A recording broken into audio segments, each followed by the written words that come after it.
c'est un voyage qui dure à peu près 10 jours, qui s'articule sur le thème de l'esclavage. Ça va me permettre d'en savoir plus sur justement cette époque de notre histoire, qui est assez peu connue finalement, puisque après l'esclavage, les gens de la République ont voulu oublier un peu. Du coup, nous, on n'en sait pas beaucoup. C'est ça ça va me permettre vraiment d'en apprendre plus.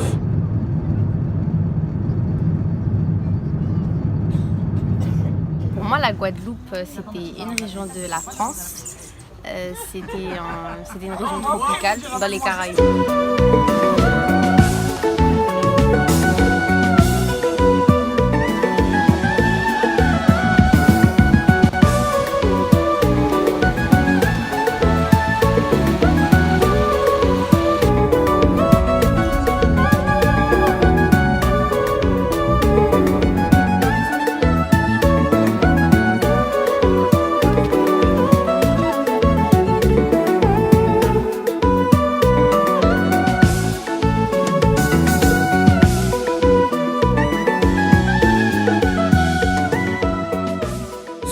De mon voyage en Guadeloupe, c'est de découvrir de nouveaux endroits qui parlent de l'esclavage, qu'on m'explique un peu plus l'histoire, surtout qu'aujourd'hui on va au Memorial Act. Ils vont un peu plus nous parler de l'histoire, nous expliquer comment ça s'est déroulé. Construire ce monument, c'est une manière aussi de se rappeler, de pas justement faire tomber aux oubliettes et de pas dire qu'en fait ces personnes sont mortes en vain. C'est ça l'utilité de ce mémorial. Ensuite, c'est vrai que ça peut raviver de vieilles blessures, mais ça dépend comment c'est fait. Et si c'est pas vraiment trop ostentatoire, c'est vraiment pour dénoncer vraiment ce pan de notre histoire et pour pas qu'on reproduise les mêmes erreurs. Il était composé en 2 blocs qui représentaient des boîtes noires comme dans les avions. Ça faisait référence à la mémoire. Vous voyez les petites dalles là? Il y a des petits morceaux qui représentent en fait les âmes des esclaves qui sont morts. Ce que vous avez en haut là, les sortes de racines, ça représentait aussi les esclaves. Au niveau de la passerelle, on a une sorte de table où on peut voir regrouper les différents ports où il y avait le plus d'esclaves qui étaient pris. Depuis 2014, j'ai commencé à faire des recherches avec Michel Rogers, le généalogiste qui a réalisé tous les arbres ici, plus de 6000 arbres généalogiques de la Guadeloupe. Et nous, en fait, on continue à faire des recherches. C'est pour ça qu'on propose des ateliers d'initiation pour pouvoir aller plus loin dans ces recherches. Donc, ce serait vraiment que la médiathèque accueille vraiment un grand nombre de visiteurs afin qu'ils puissent avoir l'envie de retrouver leurs origines, de retrouver leurs ancêtres, esclaves ou pas, en fait.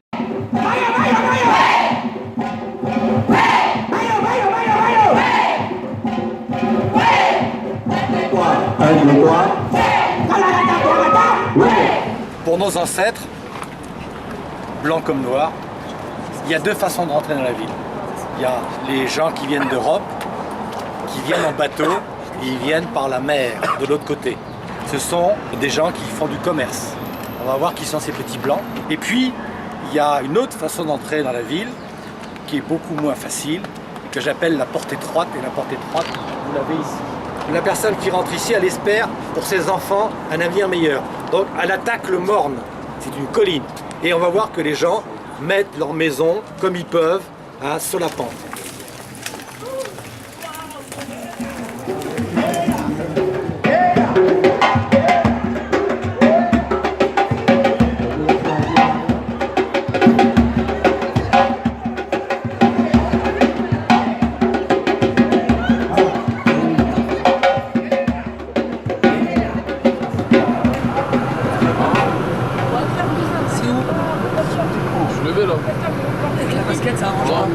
En 1493, Colomb est venu par là. Ici, il y avait les Calinas qui habitaient dans cette zone. Voilà la zone de Trois-Rivières que Colomb a pu découvrir. En Guadeloupe, nous avons les dessins facture Arawak et facture Calinas. Ça veut dire quoi? Ça veut dire simplement, à un moment donné, le peuplement de la Guadeloupe a été réalisé par les Taïnos, les Arawaks, en provenance du Venezuela. Et par la suite, il y a une migration en provenance du Brésil.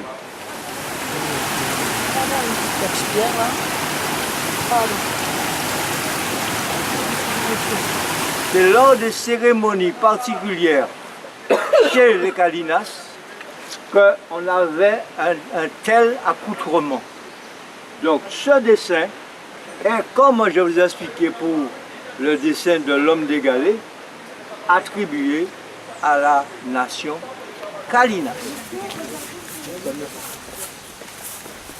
Je m'attends à aller voir le moulin, ce dont M. Gordien nous a parlé, voir les plantations aussi de canne à sucre, pour voir comment les esclaves ils étaient dans ces plantations. Nous allons aujourd'hui donc faire une marche découverte de 3 moulins. Le premier, c'est celui-ci, mais qu'on abordera au retour, et 2 autres moulins.